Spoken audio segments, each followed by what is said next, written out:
Lifestyle. They did a podcast together, and they were so transparent. They talked about their journeys of being parents of children with disabilities, with autism specifically, and then just why they're on this journey, why was it them put on that journey specifically, and even just being women of color and being afraid to speak up. But during this podcast, it was their time to be able to speak up and share their story and share their journey, and know that as women or people of color that have children with disabilities, that you don't have to keep this hidden, your feelings, your child with a disability, what you're going through, your experiences, and that you should get out and talk to other people.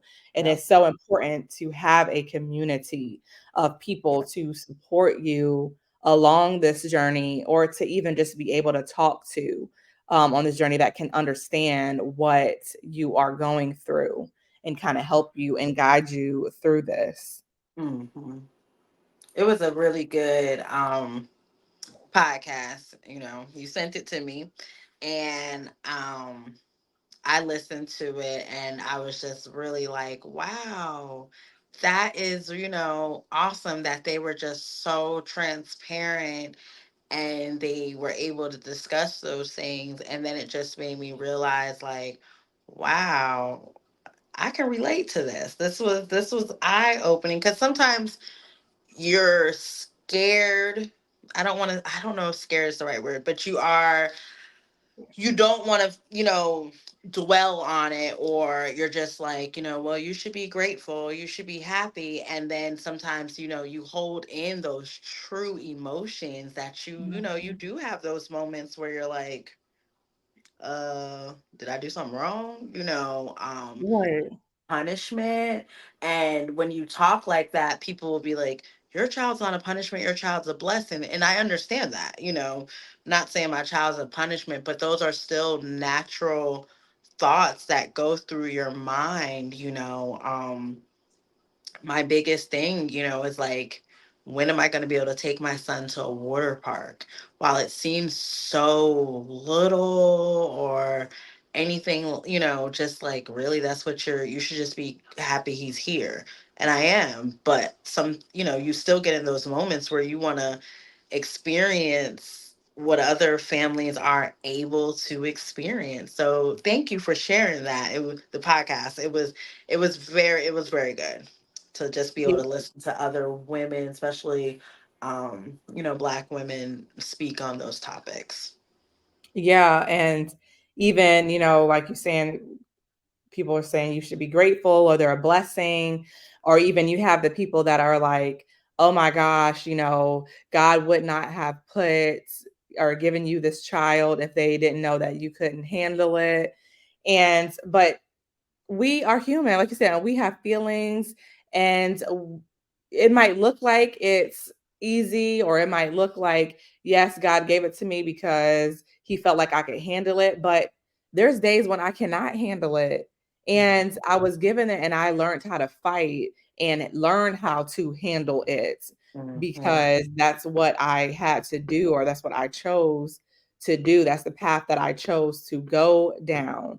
So, it was not necessarily that, he gave me my child or put me in this situation because he felt like that's what I could handle.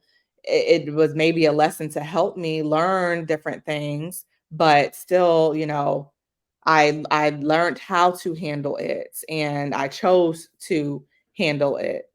Right. Um, so, those are things that we think about too. And then just even they were talking about lessons that we learn from having a child with a disability. And it, helps us learn more about ourselves. It brings out things that we didn't even know we were capable of doing, or maybe what our true path was, maybe even supposed to be. Correct. When we had our child, or children with a disability, because I know that she was saying it made her like a warrior Mm-hmm. having a child with a disability and going through all the things that she had to go through, fighting for her child's rights and the IEP and things like that. So I think I can attest and say that as a parent with a child with a disability, that it has definitely made a lot of us warriors and Mhm. learn how to fight, learn how to stand up and use our voice. And, she also said too that it was like God was like, your child doesn't have a voice, they're nonverbal, but you have a voice and Correct. you can talk, you can speak up.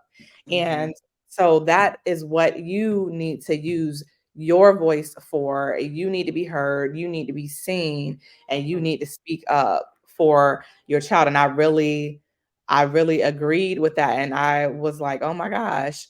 And, Mhm. that's why we do this and have the podcast, because we are speaking up for Mhm. parents and caregivers that have children with disabilities, because a lot of our children are nonverbal.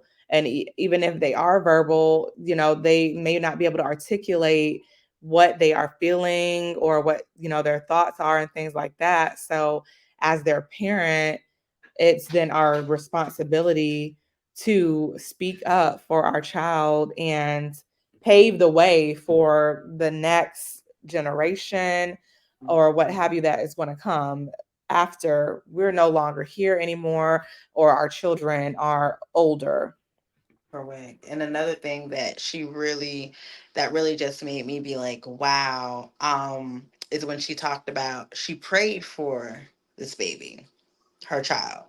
And that is where I really like related to her, because when I found out I was pregnant with Lorenzo, I was like 33, 34, already had two traumatic losses, deliveries and stuff. And I prayed, like, I was like, God, I want to be a mom. Like, I want to be a mom.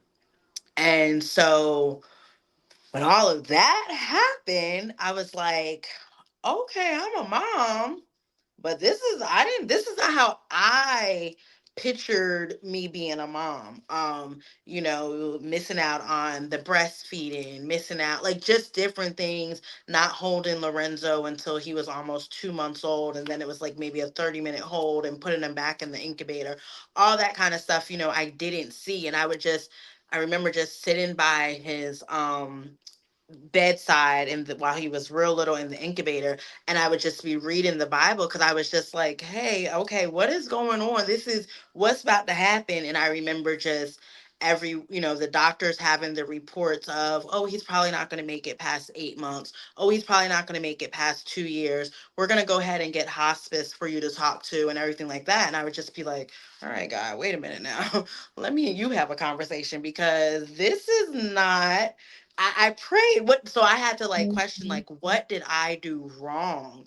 What did I do wrong? And everyone in the hospital, the nurses and stuff who have their typical children at home, are saying, well, God wouldn't put on you more than you can handle. And I'm like, you don't even know me. How do you know what I can handle? Like, so I'm just like, at that point, I was kind of like negative.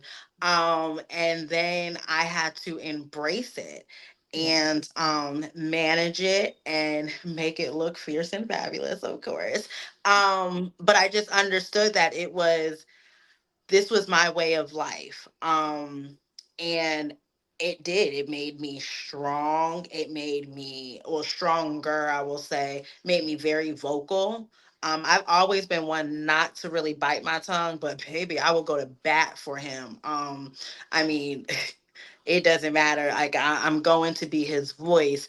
And I kind of like, I had a voice, but certain things I would just let go. This I won't let go. That's my child. He can't tell me what's going on. So I'm his voice. I'm his eyes. I'm his advocate. And then it switched what industry I was in. I love marketing, communications, and stuff. And now I'm in the healthcare industry. I sat at his bedside for 11 months straight, going to therapies, a month after he's been home, 3 to 4 times. I was just in that world. And then when I did go back to work, he was born in 2017. I went back to work in 2019. I went straight into medical, and I'm still there to this day. I'm back in school to get more. to have knowledge as well, so I can really have an understanding of what goes on in the healthcare system, to use my voice to help. I'm on the adult side, so to help special need when they get to adults and stuff. But yeah, that it made me question, like, but I didn't I prayed to make a change in the world, and to be able to do that through my son is, it's a blessing. But yeah, sometimes, I be like, God, what was you thinking? Mhm. What's going on? And I had to sit down and just be like, this is what he wanted me to do. Why not me? Have that faith. She spoke about that, seed, mustard seed faith, just really believing that everything, okay, I got this. I got this. At times it feels like, whew, it Yeah. is getting, tough. And I think that's why it's important to have a community, a safe place to find resources, connect with other moms and stuff. But Yeah. yeah.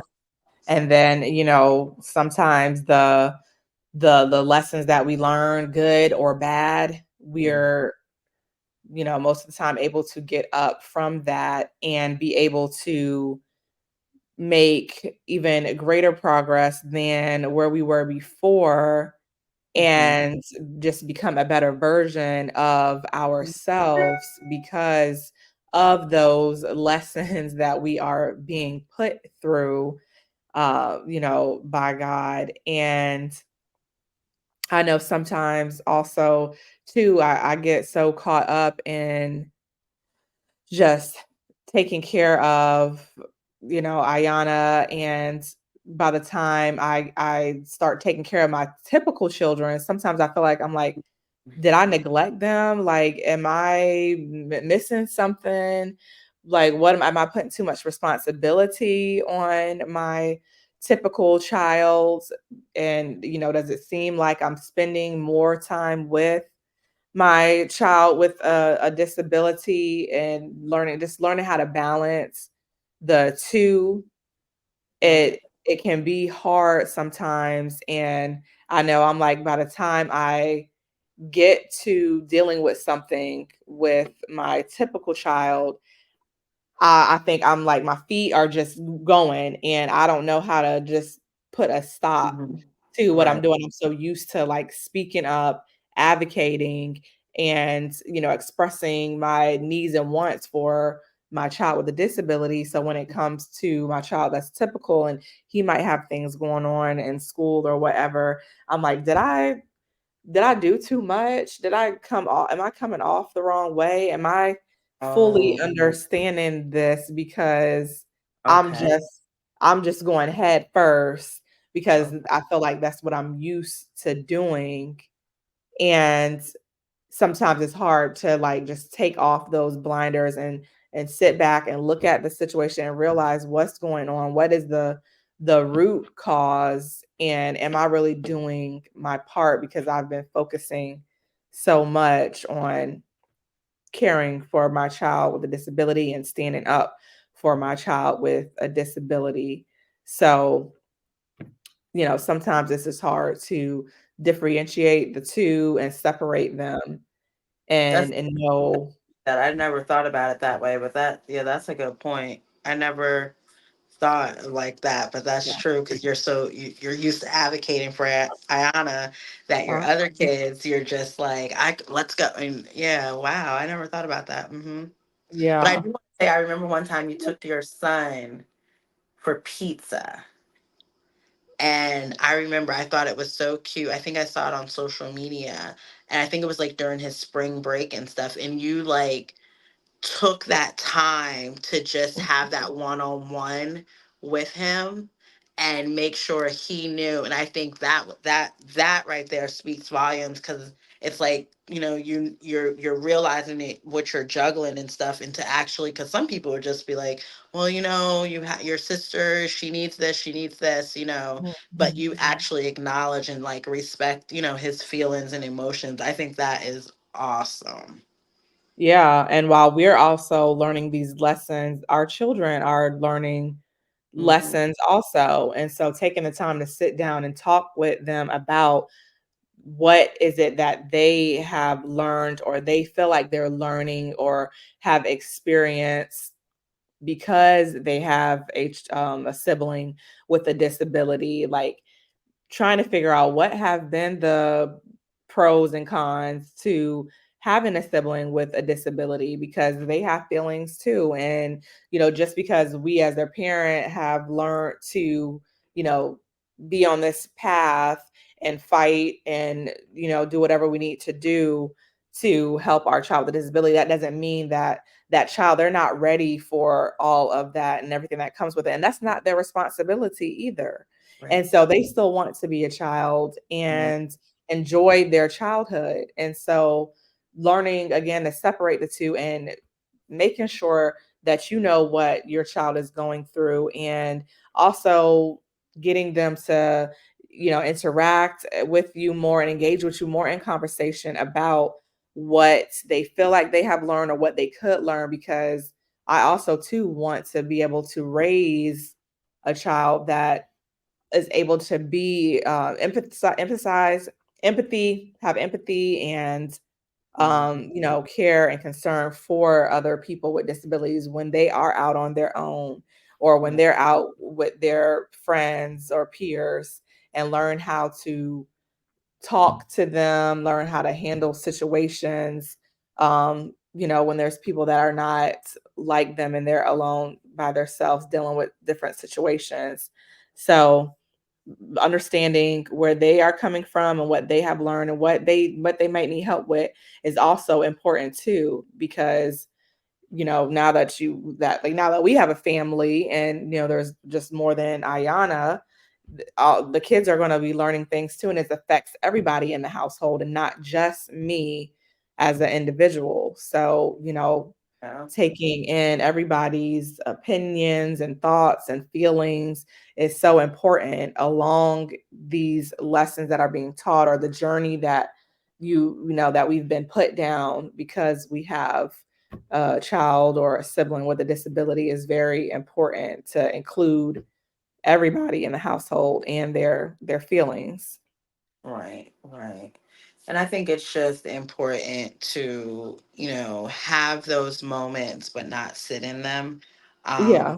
Because we're human and, we're going to, question different things, and sometimes it's hard to move forward when you sit in that moment for too long. Um, Mhm. I always say this is not for the weak. It is definitely an up and down roller coaster. Because I mean, at the moment you feel like, oh, we got it together, boom, something else happens, and it's not even like when life things happen. I feel, and I'm sure typical parents, not taking anything away, when you guys, life happens to adults all the time. But when I feel like sometimes when it's like life happens, when you are a parent of a child with a disability, it hits you hard because you can't just get up and say, okay, I'm going to go do this, do this, do that. I'm going to leave, my child with, hey, can you watch him for a minute? Everything is kind of planned. Do they know how to, with my Mhm. situation, do they know how to change a tray? If the G tube, feeding, different things like that. Watching him to make sure he's not getting into things. Is your house safe for me to leave him? So those are all the things, and that's when I'm like, okay, God, like, can I have a minute of normalcy? Like, can we just be smooth sailing for a little bit? Um, so sometimes even like I said, I prayed for this. I prayed to be a mom. Um, this is not, I have all my friends from high school. I didn't have the maternity shoot because I didn't make it pregnant that long. I didn't even have a baby bump. So all the different things I see people are able to experience, I would question and be like, all right, God, what's going on? And I'm sure sometimes, because they were even starting a support group for grandparents. Because I'm sure sometimes my mom is like, hey, what, like, what is going, why, why my child and stuff like that. But I have learned, 7 years in now, you're in a lot longer than me, um to embrace it and make the best. And I just really think it's just been, my relationship with God has really gotten closer. And then also changing my circle of friends, being okay with meeting people, because I was the time I had Lorenzo, I was 33, no new friends, bestie, that's what it was going to be. But then I had to get people that Mhm. understand where I'm at, what I'm dealing with. Just last night we're in the parking lot of Wolfson's, exchanging supplies and getting formula, giving some, just different Yeah. things. I can't do that with so I had to step out of my comfort zone. I had to step out of, my circle. That's my safety net. They know me. I don't, they understand me. But once I had Lorenzo and really start stepping into the whole special needs world, I changed too. There's different things. I can't just pick up and go out to eat or go to, because I was scared of germs and the looks and just, everything. So it'd be like, all right, but now I can, talk to other moms with special needs and they're like, girl, we're not going either. We're at the house, so I don't feel Uh-huh. as like the what is it the most miss out on stuff and everything. So that was important. But I've come. I feel like I've come a long way too. My temper is not as bad. I'm patient. I don't, what they say, pop off as easy now. I approach things a lot differently because you can't pop off at the doctor. You're gonna have to see in 2 weeks. So I conduct myself very different. I think being a special needs parent has made me grow into a better woman, if that makes sense. Yeah. And, just also seeing that social media is so big and everything right now, sometimes it can be hard to grow into that person or get comfortable in the skin that you are, in or placed in because of things that we see on social media every day. And how can you not still continue to question, like, why do I have to be in this situation? Why can't, like, seeing all of that on social media, it still can make people uncomfortable or have you questioning things. But I mean, we're human, and I feel like we're going to always still question why we were put in this situation or given certain circumstances. But it's the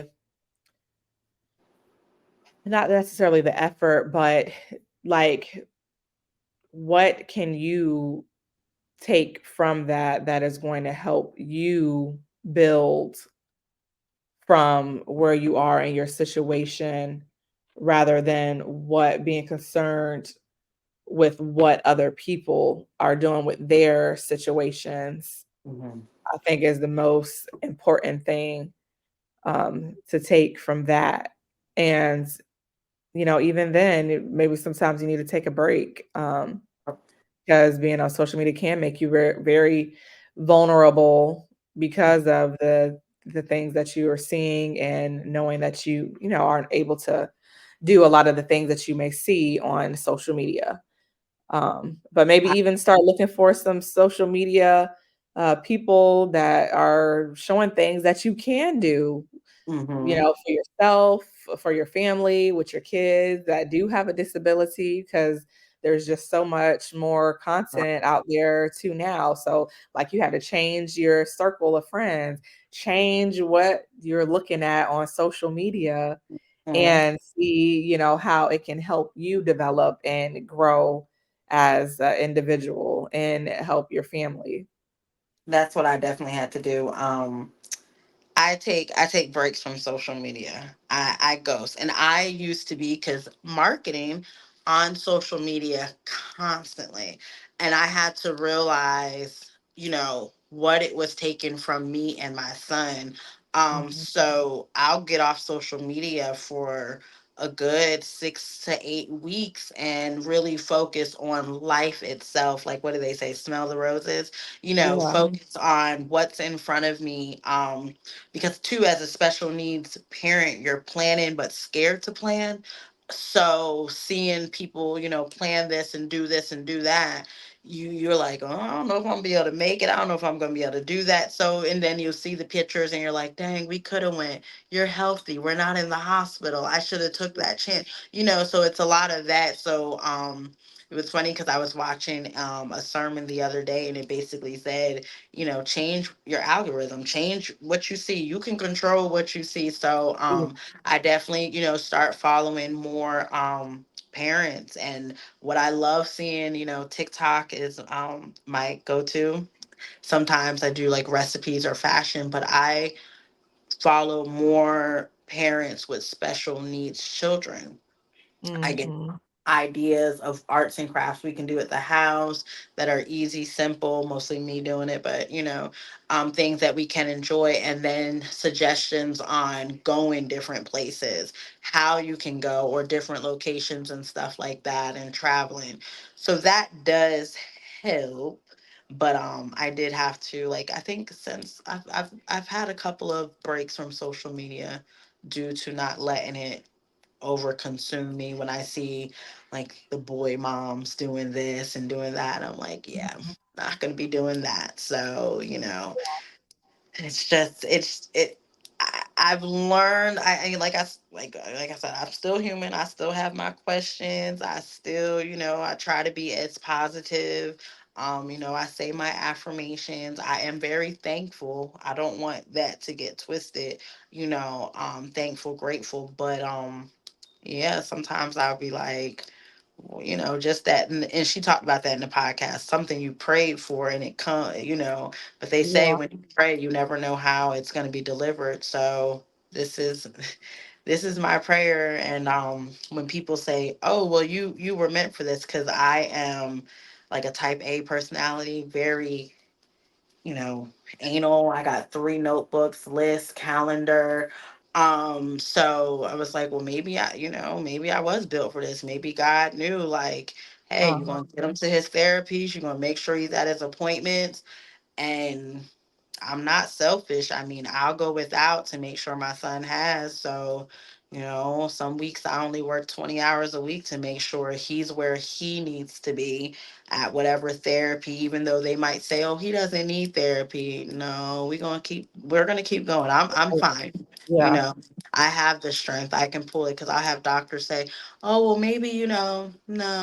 I'm gonna keep going. And I just look at it as like, if he was involved in extracurricular activities, I'd be running myself racket anyway. So I try Yeah. to kind of play with it that way. And even too, like Sarah Lovestyle was saying too, we're not in control. Like we might think we were in control even when we're praying for this child, and we might think we're in control of knowing what we're going to get and what we're going to do when we have the child and plan all these things. But no, we're not in control. We are not in control. And And her pregnancy was horrible. Like, she thought the baby had Down syndrome. And yeah, then I thought it was a when, girl and it ended yeah, up being a boy. ooh, So yeah, it was just all crazy. But girl. yeah, like she was saying, we're not in control. So things that we, wish for or aspire to do or think are going to happen, or just like you were saying, you wanted to go to an event, but you weren't sure if Lorenzo was going to be well or not. Like we're not in control of that situation. We didn't go at that time because you didn't know what Mhm. his health was going to be like, and we're not in control. But you found a way to kind of try to control the situation by just not going or planning to go to it because you were thinking about his health. But still at the end of the day, whether you missed it or not, you were in control of what his health was exactly or specifically going to be at that time when the event was going to happen. So, just always knowing we're not in control. There's a plan. It's okay if you're not in control. That doesn't mean that, things are not going to work in your favor because you aren't in control. Maybe God is trying to tell you something different. That's why he hasn't put you in control Mm. of your ship, because he has something else planned for you. And I have learned to just let go with the flow. When I say certain things, I be like, oh, I mean, I used to be so anal. I wouldn't write in my calendar before Lorenzo with a pen. I would only do a pencil because I was like, if I have to erase it, I still want it to look neat. Don't want it to. Da-da. Now I'm like, pen. Oh, we not going. Cross it out. It is what it is. Oh well, like so. I think God, kind of. Yes, I'm good because I'm organized and he gonna be at his appointments and all this stuff. But also, I'm like, oh, if we not able to make it, it is what it is. Like I'm not Right. as oh my God, I gotta be here. I gotta do this. I gotta do that. So I think he kind of, calmed that down. And then I also think so when I was little, I was like into politics. And I used to always say, I'm gonna change the world. I love women's rights, empowering women and stuff like that. But I too think sometimes where God placed this me in this little area, um, I think it's just to really just go ahead and make a difference. I see so many things that I want to change for special needs families. Um, transportation, getting back and forth to appointments as adults, just different things that I see. And I just know that my son is going to continue to bring greatness out of me and give me Yeah. that drive. Um, when I got my job where I'm at now, I didn't realize I was going to be working with not a lot, but I do work with a special needs population because I do interventional radiology. So hearing the stories, talking to the parents, having that extra patience on the phone, having that understanding where they have to call transportation and get a wheelchair van to get, having that empathy and understanding. I think, God placed me there. But when I applied for this, I didn't know that's what I was going to be doing. And it then Mhm. just even opened my eyes up more to, okay, we deal with things in peds, but the adults, okay, this might be my little, niche or whatever Yeah. to really make a difference.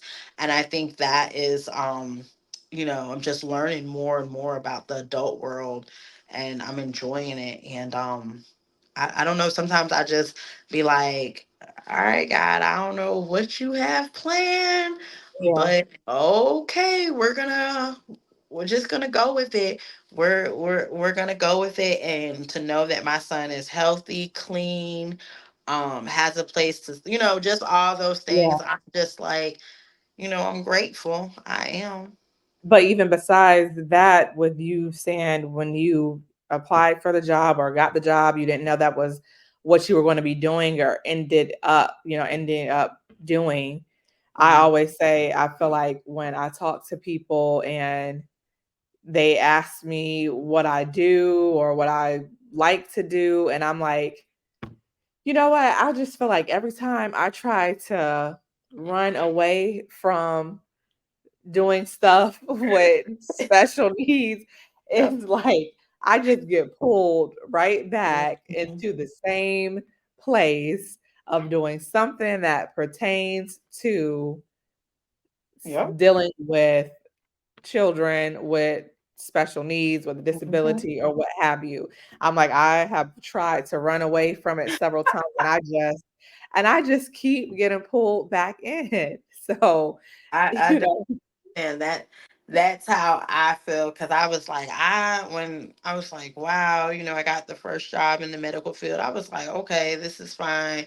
But I was like, okay, I don't want to do this. And then it just kept every job after that, because the first 3 years of working was kind of like, oh, crazy, because we were in and out the hospital and all this stuff. Um but I just continue to, and I love where I'm at now, and I love what I do. I love our patients. And then I just know too, like the friends I'm making from Lorenzo's world, their parents and stuff, Yeah. eventually their kids are going to be adults and be where, coming through our doors as well. So it's like I want to make sure everything is good for when they get here. And I don't know, it's amazing. It is. And when I see like all the strength people have, like just last, I think it was last Wednesday, we were at the hospital, we were going to stay overnight, we were supposed to get the trach out, all this was supposed to go on, Mhm. and we didn't get it out, and Oh, we found out we're going to need surgery. So of course, it's like, God, really, I thought we were done with the right, trach, I thought we were right. getting it out. But I just had to remember, Lorenzo was happy the whole time. He, didn't realize what was going on. He was just like, I want to see the doctor. They make him laugh and do all the stuff. So he didn't understand it. That's, we as adults were more excited. And I asked God, like, what is like, we had a trach for 6 years now. I could have sworn, and I had to remember, like, when Lorenzo was small, little in the hospital, another prayer. I said, God, just show me kind of like what's going to go on. Put people in our pathway that's going to be able to tell me. And the first time I sat down with his ENT doctor, who is still his ENT doctor to this day, she said, kiddos like Lorenzo, they usually don't get their trachs out till about 7 or 8. And I looked at her and I was like, child, boo, whatever. So when we had this conversation last Wednesday, I just looked at her and I said, you know what? You told me this already. So even though I had my moment of questioning, like, what's going on, I just looked at her and said, so we don't have to stay tonight, right? Like, we're going home. He went to school the next day. We hung out with my mom, and of course I went off my diet and had me a nice Pizza Hut, but just to soak in my moments right there. But Okay. I just had to remember, like, I had my question and like, God, what are we doing, and then she came in and we had that talk, like, hey, remember we talked about this. I was like, you know what, you're right, you did tell me that. So I don't know now, I don't know, like, I'll question, why didn't we get it taken out? And then I'm just more like, why are we keeping it in? What more do you want us to get out of him having the trach? Is it understanding what's going on with the trach supplies and being that voice for other parents? Like, I just don't know. But I start Yeah. kind of looking at things like that as well. Like, okay, so what are we doing with this? Because I know he's just not having the trach for just to have it. I mean, for health reasons, of course. But when Yeah. we're talking about on the spiritual side, like, Yeah. what are we doing? Yeah. And, you know, overall, think after listening to the podcast and listening to their testimonies, their stories, and reflecting on my journey, my story, and just us in general as parents of children with disabilities. um you know we are we're not in control. we Mm, were we were placed or given this situation for a reason, and to learn lessons and to develop and grow. And I don't think that I would be here trying to help other parents, standing up for families, standing up for my own child, learning more about the world of disabilities, um, trying to start a nonprofit for families with disabilities, trying to do community outreach if I was not placed on this path. I mm, am such a introvert, so me even speaking and talking to other people or talking on this platform is not something I would typically or normally do because it's out of my comfort zone. But like Sarah was saying, my child is nonverbal. I'm not nonverbal.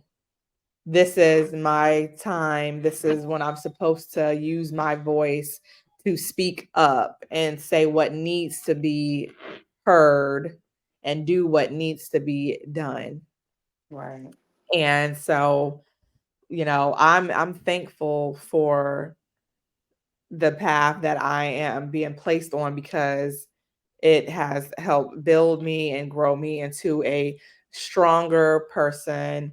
And I have been able to build more relationships and meet new people and do things that I would have never normally done because it would have been out of my comfort zone. Correct.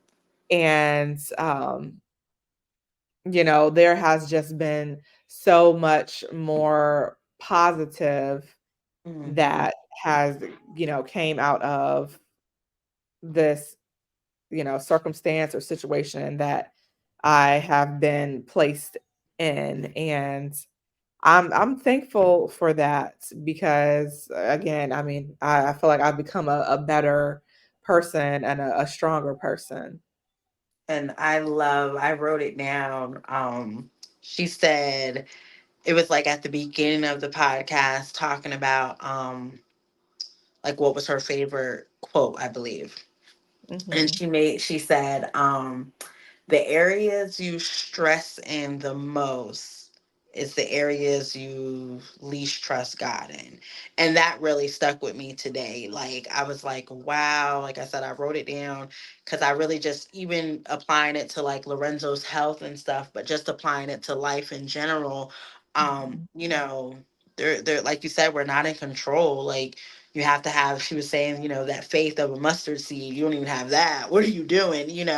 And in this, whatever your beliefs are and stuff like that, that's up to you and stuff. But it was just really eye opening to hear that, and it stuck with me because that's so true. Like, we'll sit there and, like you said, we're not in control. We're just worrying, worrying, worrying. And we've made it this far, and I don't know about you, but there's sometimes when, like, well, no, you did say that you thought, you couldn't make it and you learned how to manage through it and stuff like that. And it's just really having that faith and trusting him in those Yeah. areas. And when she said that, I was like, wow, that is so true. Like, yeah, like I should be trusting you, Um, and does it get hard? I mean, that's life in Yeah. itself. We're all going to have challenges, but that makes our testimonies even better. Yep. And that's where we have to give it to God and let Him do the work Yeah. because that is what He is here for. Hmm. And, you know, that's all that we can do at a certain point, with things that we may be struggling with or going through. So, if you guys have the chance to go on YouTube and listen to Megan Ashley's podcast with Ashley Love Style, I mean, I think that it was just a very touching, transparent, informational, just everything. If you go and have the chance to listen to that, then you should, especially if you are a parent of a child with a disability. I think it will give you a little insight on what you may be dealing with or are unsure of what you are exactly dealing with and how you can go about trying to learn how to handle what you're dealing with at this time. Um, Yeah. so if you have the chance, go on there and listen That, to that podcast. And did you have anything else? no, I think that was Yeah. great. you know, comment, let us know when, you were questioning yourself, share those moments. We're here for you guys. Yeah. And thank you so much, guys, for tuning in to another episode of Two Moms and Some Labels. Until next time, we will see you guys. Bye.